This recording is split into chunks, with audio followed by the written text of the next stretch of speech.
So I ran a quick test on a few fintech companies last night. Just typed them into ChatGPT and asked what they do. And a couple of answers weren't great, no, not wrong exactly, just thin. Like the AI barely knew they existed. That got me thinking about a strategy I've been running for the past few weeks that I want to walk you through today. Here's the thing, if you're trying to sell AI visibility work or really any kind of audit-based service, you run into the same wall every time.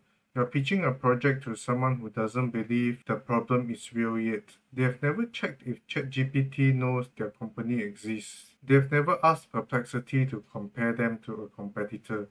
So you're selling a fix to a problem they can't see. Instead of pitching first, I flipped it. I'm running the first few audits completely free, not as a favor, as a deliberate way to make the invisible problem visible before I ask anyone for money. I want to show you exactly what audit looks like live so you can see why this works. So this is the first thing I check on every company and it takes about 30 seconds. I go to ChatGPT and I ask one simple question. What is company and what problem does it solve? That's it. That's the whole test. Now here's the important part. There are two totally different outcomes here and people mix them up constantly. Outcome 1.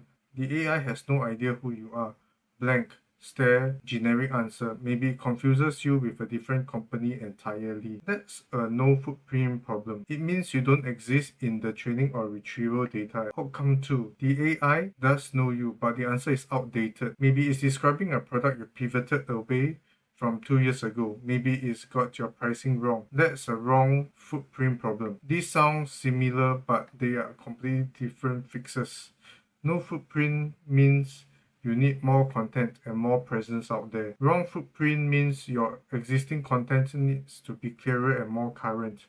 If you treat them the same way, you'll waste time fixing the wrong thing. Second check, this one stings a little more because it's got commercial intent behind it. I asked company versus their top competitor. This is the question an actual buyer asks when they're deciding between two tools.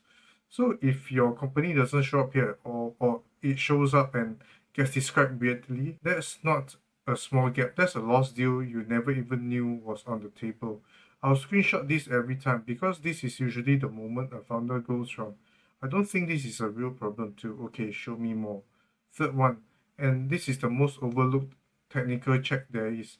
I go to the company's domain and type /robots.txt. This file tells bots what they are allowed to crawl, and a shocking number of sites are quietly blocking GPT bot or Perplexity bot or Google Extended without anyone on the team realizing it. If that's what's happening, none of the other content work matters. It doesn't matter how well written your pages are if the bot that's supposed to read them is told to stay out. This takes literally 10 seconds to check, and it's one of the highest leverage things on the entire audit. Fourth thing, and this is less flashy, but it matters a lot.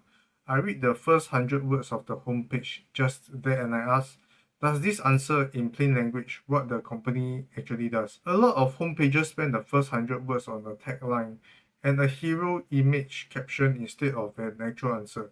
AI models pull from that early content heavily. If the answer isn't there, the model has to guess, and guessing is where the wrong footprint problem comes from.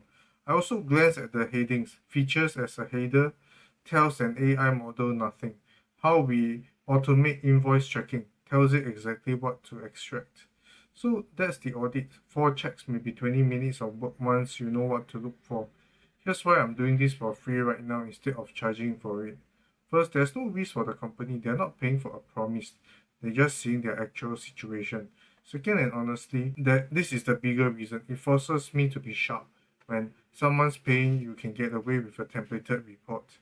When it's free and it's meant to become your case study, there's nowhere to hide. It has to be specific or it's worthless to both of us. Once I've got a few of these done properly with real before and after results, that's when the paid version makes sense because at that point, I'm not selling a theory anymore.